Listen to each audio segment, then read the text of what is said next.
de poids, de mesure. A-t-on besoin de réviser la constitution pour organiser les élections libres? Les députés de la mouvance veulent réviser la constitution. Vous avez bloqué ça. Oui, parce qu'ils ont d'autres derrière la tête. Lesquels? Le président Patrice Talon dit que lui n'est pas preneur pour une révision. La preuve, les 9 députés de UPB qui ont voté nous ont dit le président Patrice ne a pas dit qu'il veut une révision. Qu'il a dit qu'il ne veut pas, que c'est pour ça qu'ils ont accompagné. Au même moment, le président Patrice Talon dit qu'il ne veut pas de révision, il nous appelle, il essaie de nous amadouer. Ah bon? Oui, il nous a reçus. Il a reçu le président. Le président Patrice Talon au palais de la République. Pour nous avoir dit non, qu'il faut. Non, on n'est pas les enfants. Surtout que son conseiller, c'est le président de l'UPR, le président Djobreno, qui a dit dans ce pays, au moment où le président Yahya Boni voulait introduire une révision, que même si c'est une virgule de toucher, il faut aller vers les masses. Que ce n'est pas au Parlement que ça va se décider. Pourquoi maintenant on a peur d'aller vers les masses? Et que même si c'est une virgule de toucher, ça peut être une nouvelle république. C'est ça que vous avez peur?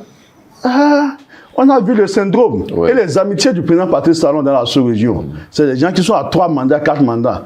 Comme on dit, l'amitié, ça peut être, il peut être contaminé. On veut qu'il finisse son mandat dans la paix, dans la bonne santé. Pour que le 24 mai 2026, un autre président puisse prendre... le porte-parole du gouvernement. Il y a eu... Oui. Non, le porte-parole il a dit clairement qu'il n'y a pas 3e mandat. Non, oui, ce qui est intéressant. Ce qui est intéressant avec le porte-parole. Ça n'existe même pas pour eux. Pour le porte-parole du gouvernement, c'est le juge qui prend la parole, qui pense que le Bénin a commencé. Le président Patrice Talon a dit, à la face du monde, le 6 avril 2016, je ferai de mon mandat une exigence morale. Ça, c'est la parole d'un homme. Avant le vote de la première révision, le rejet de la première révision de la Constitution, il dit, même si, pas plus extraordinaire, que la révision ne marchait pas, que lui va faire 5 ans pour montrer qu'il va faire un seul mandat pour montrer qu'en 5 ans on peut faire le job. Monsieur, 5 ans, on peut faire le job et en train de finir un deuxième mandat. C'est illégal. Son deuxième mandat n'est pas illégal. Non, je n'ai pas dit que c'est illégal, mais la parole d'un homme. La Constitution. Ce que je veux dire, c'est la parole. Donc, ça veut dire que sa parole, nous ne croyons plus à la parole du président de la République. Donc, vous pensez qu'il y a un 3e mandat en téléchargement? Surtout, il veut. Ah bon? Il veut.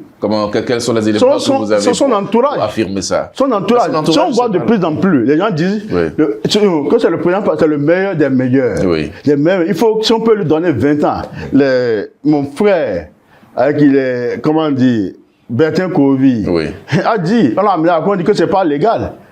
Celui qu'on nomme maintenant au commissariat, qui a été récompensé par cette nomination, avec dit des trucs. C'est vous qui parlez de récompense. Avec dit des trucs pareil.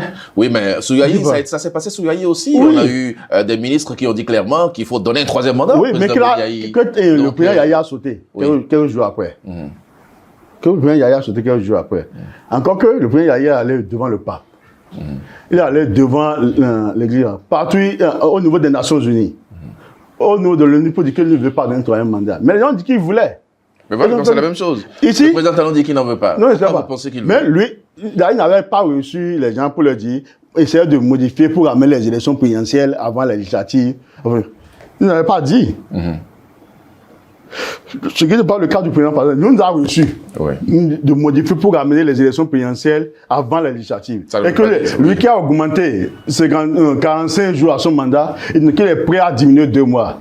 Comme le dit le fond, personne ne peut nous blaire. Ah bon? Non, c'est fini. Il va partir dans 6 ans, 20 jours, et nous aurons notre président. D'accord. Vous voulez notre président, mais est-ce que... Quelle que soit la personne, quelle que soit l'essentiel, que les Béninois choisissent sa personne. Quelles sont les chances des démocrates pour 2026?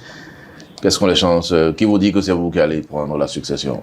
Vous savez, pour une élection, moi, on ne minimise pas l'adversaire.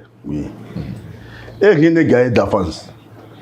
Mais nous savons comment c'est difficile de finir un mandat. Et en fin de mandat, on sait comment les clans qui sont autour d'un président ont du mal à s'entendre. Qu'est-ce que vous voulez dire par là? Ça vous dit que le jeu est ouvert en 2026.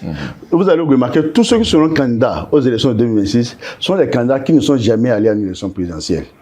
Encore que, en face, nous voyons les noms qui s'agitent, c'est des gens qui, non seulement ne sont jamais allés, il y a une personne dont le nom s'agit qui est allé une fois, mais qui a été laminé. Les autres, c'est leur première expérience pour affronter le suffrage.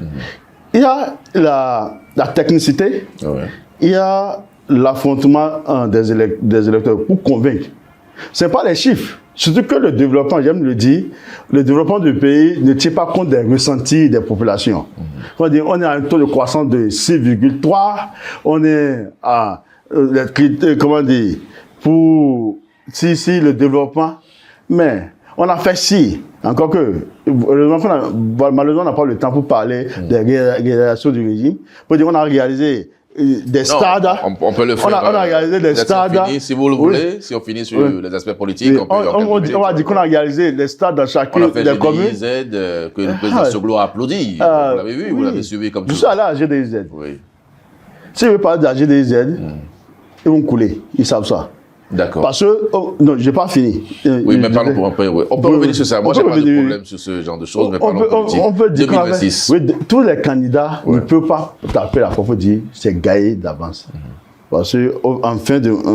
Pour une élection ouverte, lui ne peut savoir ce qui est en face de moi, s'il va me soutenir ou pas. Donc, ça peut dire du fait que c'est ouvert, c'est ça qui amène la panique. Okay. Et si vous voyez, c'est plus difficile que quelqu'un qui doit défendre un bilan. Et quelqu'un qui va montrer l'état de ce bilan, c'est plus facile pour ceux qui vont montrer l'état, pour montrer ce qui ne va pas. Maintenant, le président Patrice Talon n'est pas candidat en 2026. Parmi ceux qui vont soutenir, qui serait comptable du bilan du président Patrice Talon? C'est là le problème. C'est ça qu'il a fait. Parce qu'ils savent que le bilan du président Patrice Talon est mauvais. Personne ne peut être comptable des arrestations des Béninois. C'est ça le bilan, selon vous? Non. Est-ce qu'il y a un régime qui n'a pas arrêté? Tous les régimes arrêtent. Tous les régimes arrêtent. Ben, bien sûr. Mais légalement, je vais vous dire quelque chose. Oui. Je parle du bilan. Je l'ai trouvé, le président qui a fait plus d'éléphants blancs, c'est le président Patrice Talon. Ah bon? Je suis unanime. Les marchés. Prenez le PAG1, 2016-2021. C'est là la construction des marchés. Vous savez que les marchés devaient finir avant 2021. Ils sont en train de terminer, ils sont en train de les inaugurer. Mais c'est fini quand même. C'est pas un éléphant blanc. Un éléphant blanc, vous connaissez la définition? Un éléphant blanc, c'est un chantier qu'on n'a pas fini, Non, c'est pas ça. Mais c'est ça dans la notoriété publique. Non, c'est pas ça. Alors c'est quoi un éléphant blanc? Un éléphant blanc, c'est une réalisation d'envergure prestigieuse. Oui. Qui s'avère en définitive plus coûteuse que bénéfique. Et dont l'exploitation, l'entretien devient un fardeau. Les marchés là, toutes les femmes qu'on installe. Oui. Alors, on demande au ministre du Commerce quelles sont les redevances à payer par ces femmes. On dit, installez-vous, après on va voir. On n'a pas fait le bilan encore. Donc non, on n'a pas besoin, qu'on a fait les études. Oui. On a recensé les femmes qui étaient là. Dans votre propre définition, oui. Vous avez dit ça vous dit que c'est marché. Les évaluations, les bilans, et que ça s'avère... c'est parce que déjà, pour installer les femmes, ça n'a pas été facile. Les marchés ont été finalisés depuis. Ça n'a pas été facile. Parce qu'ils savent que ceux qui ont investi, un marché dont on refuse de nous donner les coûts de réalisation, au Parlement pose des questions. Voilà tel attiré, ça écoutez, on a peur de le dire parce qu'on sait que si le peuple béninois sait ce qui a été investi pour réaliser un marché, la rentabilité n'est pas possible. Mais la rentabilité, c'est sur combien de temps? Il y a ça aussi. Mais c'est pour plusieurs années. Mais qu'on nous dise, l'État a une continuité. Si on pense qu'au même moment, ces marchés ont été construits ailleurs, à 2 francs, et peut-être chez nous on dit que ça a été fait à 50 francs, les gens ont peur de donner le coût de réalisation au peuple béninois.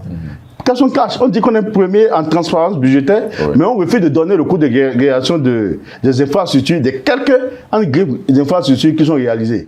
Parce que le Bénin, ce n'est pas Cotonou. Le Bénin, ce n'est pas à la descente de l'aéroport et les alentours de Cotonou. Le Bénin, c'est Zougbodome. Le Bénin, c'est Karimama. Le Bénin, c'est Kouandé. Le Bénin, c'est Tungutuna. Moi, j'ai battu, je le dis, j'ai toujours eu le plaisir de le dire. J'ai battu dans ma circonscription électorale l'UPR et le BR. Parce que pendant dans la commune de Kérou, le gouvernement n'a réalisé que 4-5 latrines en 8 années. Rien d'autre de nouveau. À Kouandé, il ne peut pas dire, vous avez travaillé, montrez-nous, voilà ce que le gouvernement a fait. Il ne peut pas montrer.